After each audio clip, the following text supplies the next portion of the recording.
Finally अब मुझे ऐसा लग रहा है कि भाई इंडियन स्टॉक मार्केट के अंदर कुछ बड़ा नहीं बल्कि बहुत बड़ा कुछ होने वाला है, क्योंकि कल संडे है और संडे को आपको पता है कि भाई मार्केट बंद रहता है, लेकिन उसके बावजूद यानी संडे रहने के बावजूद भी कल मार्केट ओपन रहने वाला है। उसका रीजन क्या है पता है आपको? क्योंकि कल 1 फेब है और केंद्र सरकार अपनी बजट पेश करने वाली है, समझ रहे हैं ना। अब ये बहुत ज़्यादा इंटरेस्टिंग होने वाला है, स्टॉक मार्केट के एंगल से देखे तो, या देश की इकोनॉमी के एंगल से देखे तो, या एक नागरिक के एंगल से देखे तो, हर तरह से देखे तो भाई ये बहुत अमेजिंग होने वाला है। हम विस्तार में बात करेंगे कि भाई यहाँ पर किस किस सेक्टर को लेकर बहुत ज़्यादा फोकस में रहने वाले हैं, कौन कौन सा सेक्टर है जो कि बहुत ज़्यादा फोकस में रहने वाले हैं, और बजट को लेकर बहुत ज़्यादा उम्मीदें बंधी हुई है कि भाई इन सेक्टर्स को बहुत अच्छे बजट मिल सकते हैं। उसके पीछे कुछ खास रीजन भी होने वाले हैं, तो हम तमाम तर मुद्दों पर हम डिटेल्स में बात करेंगे। वीडियो को लास्ट तक जरूर देखिएगा, चाहे आप स्टॉक में निवेश करते हो या म्यूचुअल फंड के अंदर, आपके लिए ये वीडियो मोस्ट इंपॉर्टेंट है, तो आप जरूर देख लीजिएगा, ठीक है। लेकिन उससे पहले वीडियो को एक लाइक करके शेयर कर दे, चैनल को अगर अभी तक आपने सब्सक्राइब नहीं किया तो चैनल को भी जरूर सब्सक्राइब कर लें, क्योंकि आपको पता है कि हम इस तरह के कंटेंट लेकर आते रहते हैं। देखिए, सबसे पहले मैं आपको बता दूं कि 31 जनवरी आज है, कल 1 फेब होने वाला है। यहाँ पर केंद्र सरकार अपनी बजट पेश करने वाली है। अब यहाँ पर कुछ चीजें हैं जिसे आपको समझना चाहिए। सबसे पहली चीज ये है कि किन किन चीजों को लेकर यहाँ पर बहुत ज्यादा उम्मीदें बंधी हुई है और किस किस सेक्टर को लेकर बहुत ज्यादा फोकस रहने वाले हैं।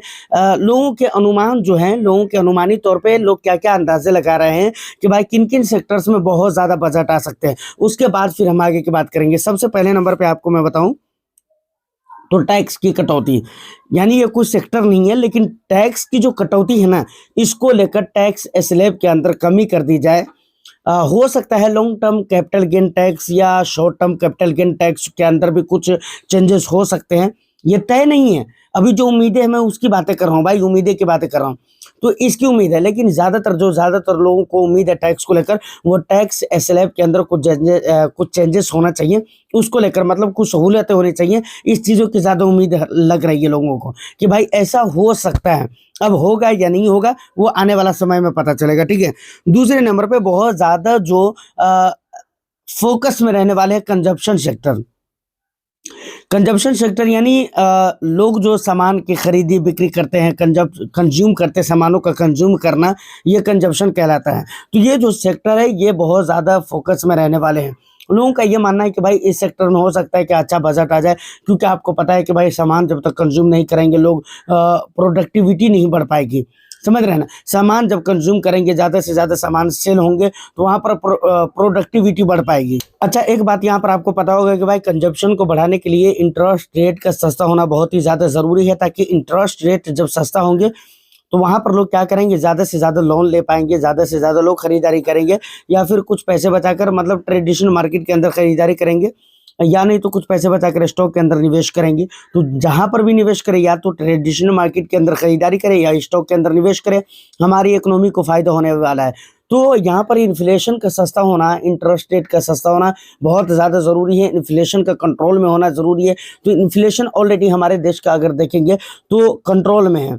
और उसके बाद इंटरेस्ट रेट की अगर मैं बात करूं तो वो भी टाइम टू टाइम आपने देखा है कि रेट कटौती हुई है हमारे इंडिया के अंदर, रेट ब्याज दरों के अंदर कटौती हुई है, जिसकी वजह से मुझे लगता है कि ये एक बहुत अच्छी चीज़ है कि यहाँ ऑलरेडी रेट कट बहुत ज़्यादा हो चुके हैं इंडिया के अंदर। और सस्ता की बात है तो सस्ता है, रेट दर सस्ता है। उसके बाद अगर हम दूसरी बात करें इन्फ्लेशन का, तो इन्फ्लेशन भी बिल्कुल कंट्रोल में है, जैसा कि हम जान रहे हैं। तो ये दोनों चीज़ें बहुत अच्छी हैं कंजप्शन सेक्टर को बढ़ावा देने के लिए।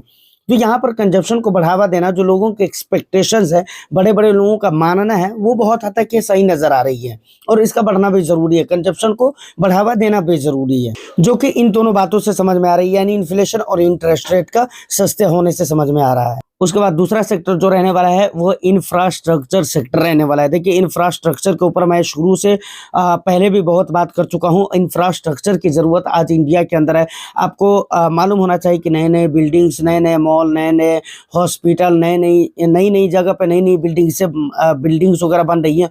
तो ये सारी चीज़ें, कंस्ट्रक्शन वगैरह के बहुत सारे नए नए काम हो रहे हैं और होने की ज़रूरत है, ये देश की ज़रूरत है। हो रहे हैं कि इससे ज़्यादा इम्पोर्टेंट है कि भाई ये देश की ज़रूरत है। रोड को अभी बहुत सारे रोड ऐसे हैं, बहुत सारे हाईवेज़ ऐसे हैं जो बनने बाकी है, जो जहाँ पर निर्माण काम चल रहे हैं बहुत सारी जगह पे अभी निर्माण काम के बारे में बात हो रही है। और इसके अगर बजट अच्छे निकल कर आ जाते हैं तो देश के अंदर और भी ना जाने कई सारे हाईवेज़ ऐसे होंगे जो बनवाए जा सकते हैं। ऐसे अभी तक जो मुझे समझ में आ रहा है कि भाई इस सरकार ने तो ऐसा कुछ ख़ास किया नहीं है, हाईवे वगैरह को लेकर, हॉस्पिटल वगैरह को लेकर, कॉलेज को लेकर।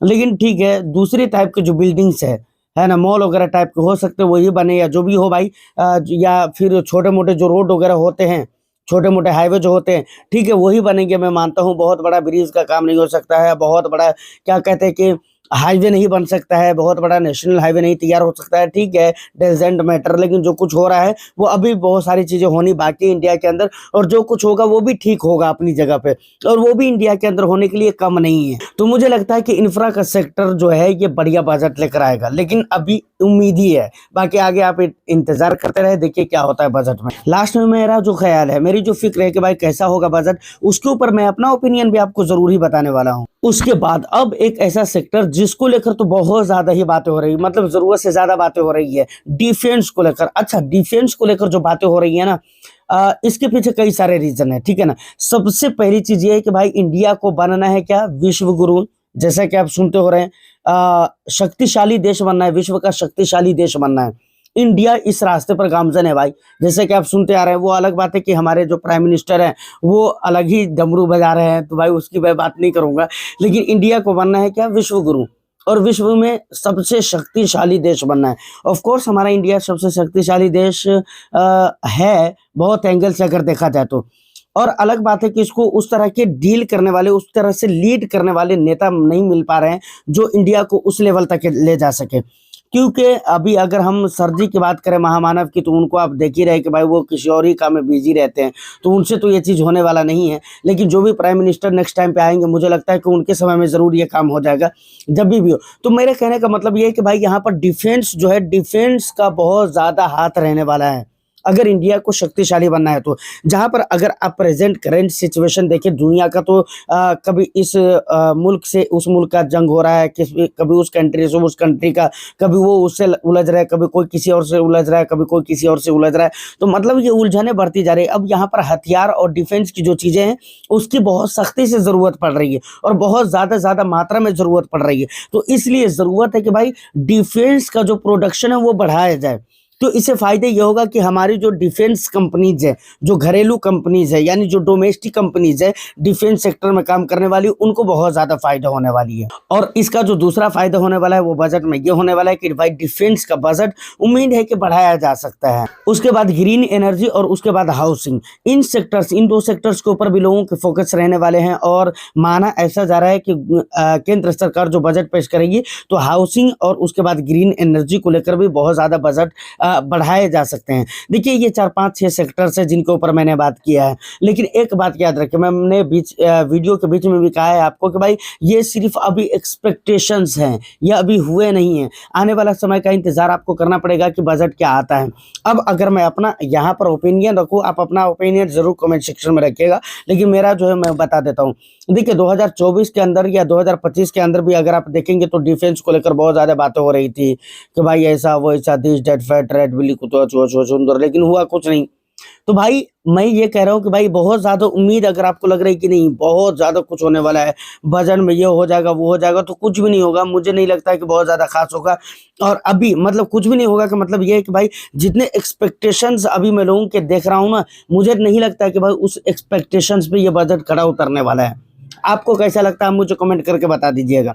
इसलिए मुझे लगता है कि अपनी लिमिट में आप रहें, ठीक है। जिन सेक्टर्स के बारे में हमने बात किया है, मैंने उन सेक्टर्स के बारे में बात किया है जो लोगों के एक्सपेक्टेशंस है, तो उस पर आपके भी रहने चाहिए, कोई दिक्कत वाली बात नहीं। मैं ये नहीं कहता हूँ इसमें बुराई है, लेकिन बहुत ज़्यादा नहीं रहने चाहिए, थोड़ा सा रखिए। और आप बजट का इंतज़ार करिए, तब जाकर आप इन सेक्टर के म्यूचुअल फंड में आप एक्सपोजर को बढ़ा सकते हैं। और सेक्टरल फंड है तो मैं तो ये कहूँगा कि भाई बढ़ाने की ज़रूरत नहीं है। हाँ, स्टॉक वाइज़ अगर आप स्टॉक लेवल पे निवेश कर रहे हैं तो आप इन सेक्टर के अच्छे स्टॉक्स जो भी हैं आप उनको देखकर ले सकते हैं। तो फाइनली भाई मेरा जो पॉइंट ऑफ व्यू था मैंने आपको बता दिया है, बगैर बात को लंबा चौड़ा किए हुए डिटेल्स में आपको मैंने बता दिया है। उम्मीद करता हूँ कि यहाँ तक अगर आप वीडियो में पहुँच चुके हैं रियली में, तो आपको बहुत सारी बातों का अंदाज़ा हो चुका होगा। तो वीडियो को बस एक लाइक कर दीजिए, शेयर कर दीजिए, चैनल को अगर अभी तक आपने सब्सक्राइब नहीं किया है तो ज़रूर कर लीजिए। मैं फिर मिलता हूँ किसी नेक्स्ट वीडियो में, जब तक के लिए all the best. Thank you for watching.